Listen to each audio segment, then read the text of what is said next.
Me personally, because I don't give a damn about no jobs.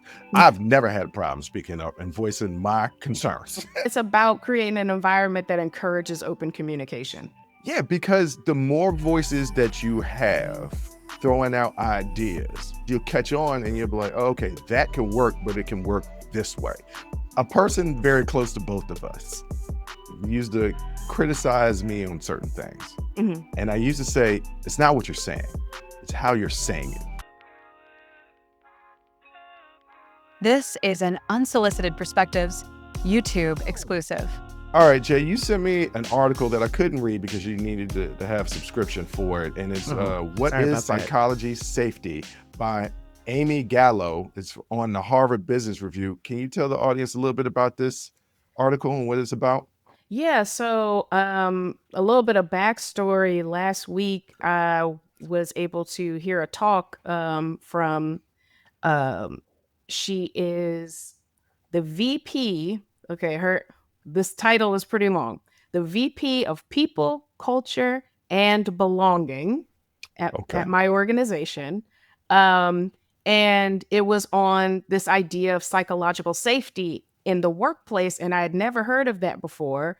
So this was something that I definitely wanted to look into. So in this article, Amy Gallo delves into the concept of psychological safety. And it's a term that was popularized by Harvard Business School professor Amy Edmondson. Psychological safety refers to a team environment where individuals feel secure enough to take interpersonal risks, such as voicing their ideas, asking questions, admitting mistakes without the fear of negative consequences like embarrassment or punishment. So it's basically about in the workplace creating a space where people feel confident and secure to voice their ideas. Whereas a lot of corporate spaces, right, you feel like it's not a safe place for you to ask questions Hmm. or to challenge an idea of maybe somebody who's superior to you in that organization, right? Mm-hmm. You or to give your opinion or to give your ideas. And so this is really something that has become very important, especially in my current organization. And I just thought it was something really interesting that we could talk about, especially, we're wrapping up Mental Health Awareness Month. Yeah, so that's interesting. And I feel like that's the way it should be, right? Yeah. Like you should not be afraid. Me personally, because I don't give a damn about no jobs. I've never had a problem speaking up and voicing my concerns Right. to my bosses or Right. superiors. Right. I don't really work. I guess I do work in a team environment, but I'm the lead of the team. But I've Right. always given the people that work under me the ability to come to me and talk to me about stuff. Yeah. And I have to, because of my job, I have to look at the bigger picture, right? Mhm. And so people will come to me with specific concerns. And and my go-to line is, I hear you, I'm listening, I understand everything you're saying. That is an issue that we need to address. I'm also looking at it from the company perspective. Mhm. And though this is important, it's not immediately important. But it is something that we will address soon. But if you have Yeah. any ideas to resolve the issue quicker than the way we are addressing it, Yeah. please feel free to let me know. I want you to come to me with ideas. And if they're good ideas, we're going to roll with it. If it's a Yeah. bad idea, I'm going to let you know why it's not necessarily a good idea. But I Right. want you to have that freedom to come and talk to me. And I've never had an issue. And I'm Yeah. paraphrasing. It's a little bit more nicer than what I just said. Right. But you know, But it's about creating an environment that encourages open communication. yeah, because the more voices that you have throwing out ideas, it can be, you have to absorb it all and focus it. But Yeah. the more people are throwing out different ideas, you'll catch on and you'll be like, oh, okay, that can work, but it can work this way. Oh, I Yeah. never thought of it like that. That's how you grow. That's how companies grow. Yeah. Um, It People shouldn't feel afraid to tell their boss, hey, this is a bad decision. yeah. Yeah, it's so like the benefit of it is exactly what you're saying. Like these teams that have high psychological safety are more likely to kind of harness the power of having diverse perspectives, right? Mhm. And that's gonna lead to better decision making, better performance, more innovation, more learning, and and a more successful team if you create a culture where they can challenge ideas and give constructive criticism and it be not just like welcomed but also valued. Like Mhm. I value highly constructive criticism. I need that feedback because or else I'm just working and I don't know if I'm doing the things right. I don't know if I'm doing the things wrong. I need the feedback and be like, "Hey, Jonna, this was great, but we need to work on this area." I got it. Thank you for letting me know. I will work on that. Like, I think getting that feedback can only make you better. Mhm. You know what I'm But saying? not everybody can take criticism. Not That's the everybody thing. can give it.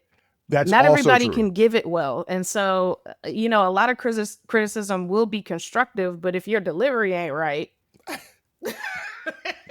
you know what I'm saying? So A person very close to both of us used to criticize me on certain things. mhm, And I used to say, it's not what you're saying it. It's not what you're saying. It's how you're saying it. mm, I hear you. Just can we make it a little bit nicer the way you're right, saying it? Because right, your presentation sucks. Well, it is what it is. No, right. no, it doesn't have to be. You could be a little bit nicer in your presentation. And it is tough. That's a skill to, It to is a be able to skill. give criticism It and is a they skill. Yeah. to for people to get it and receive it. That's Because it's first your intention has to be right. mhm, Like your intention should be I want this person to be able to take this what I'm saying and improve. yeah. Like that has to be the only intention behind what you're doing because if there's anything else, that criticism ain't going to come off as constructive. That's the reason why they always say when I was taught on giving performance reviews, Mhm. right? That you always lead off with the positive. Right. Because a lot of people that give performance reviews lead off with the negative, like here are the things that you're doing wrong. No, tell them the things that they're doing right first. Mhm. And then lead into the things that need to be improved. And that's what was stressed. It's not things that they are doing wrong. There are things that they need to improve. And Right. just those changing of the phrase, it can be received better than here's what you're doing wrong. No, that's going to immediately have people shut down. Yeah. Here's how we can improve, and by saying we instead of you, right? By making it a group effort. This is how we can improve in these areas. Yeah. People will be a lot more receptive to what you need to say. But I have an odd feeling that there are going to be some older people that watch this video that are just going to be like, no, your job is do as you're told. And that's all about conformity and assimilation. Yeah. Um, and And and and that and breeds a stopgap in innovation. right. The most successful companies embrace diverse perspectives because they know that it fosters innovation. So inherent in psychological safety is what? DEI, Mm, mm. being intentionally diverse, intentionally equitable, and intentionally inclusive. And you do that by creating a space that supports diverse perspectives. That is going to lead to better employee satisfaction. It's going to lead to better decision making, performance. It will all the things that a business needs to thrive. So the people who look at that as if it's oh we're coddling people. Your job is to just do as you're told. Yeah. How was your fourth quarter last year? You had some areas where you're struggling. Yeah, you got low up when you send out the evaluation to all your employees on their job satisfaction is pretty low, Mm. and you can't figure out why. Yeah. So I agree with the concept. Mhm. But the person at the top has to have that filter. This is what I mean by that. Yes. When Bill Clinton first took office in 92, he would have these great think tank meetings with all these brilliant minds in the Oval Office. And they said, yeah, there was great ideas being thrown around, and it was this great discussions about how to improve the country, but nothing was getting done because it was constantly great discussions and Mhm. not action. So the person at the top has to be like, hey, look, this is great. These are all great ideas, but they had to have that filter to be like, okay, we're going to hone in on this. This is the direction that we're going. So Yeah. the person at the top has to be strong enough to filter the ideas, one. Mhm. Two, had the ability to give positive criticism that can be received well. Yeah. And like those are the hallmarks of just being a strong leader. Yeah.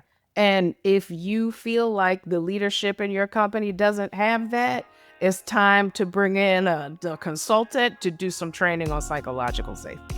Yeah, I love that. Hey, everybody, we're growing and learning. Join the conversation and follow the Unsolicited Perspectives podcast on Apple, Spotify, or wherever you get your audio podcasts.